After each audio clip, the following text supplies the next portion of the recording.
頭髮係可以富養出嚟㗎，唔需要出去做 treatment，只需要你有海馬梳，靠自己喺屋企花5分鐘就可以按摩頭皮、育髮、防脫髮，仲可以減低白髮生長。頭皮嘅按摩刮痧係唔需要任何刮痧膏或者精油，只係需要海馬梳、育髮精華。先將生髮精華噴霧噴喺海馬梳齒上，將頭皮分為3個部分。步驟1：按摩督脈，喺美人尖刮至頭頂位置嘅百會穴，再一直刮至頸椎位置嘅大椎穴，重複刮20次。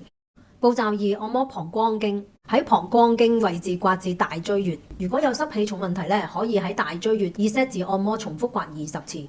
步驟3：按摩膽經，喺膽經位置刮至大椎穴，記得要圍住耳背咁刮啊，重複刮20次。步驟4：以2set字方法按摩五經，喺頭皮5經各按摩10下，幫助進一步疏通頭皮穴位。步驟5：放鬆風池穴，喺後尾枕上下來回按摩後方兩邊風池穴，除咗加速頭髮生長，仲有助舒緩肩頸痛，按摩20次。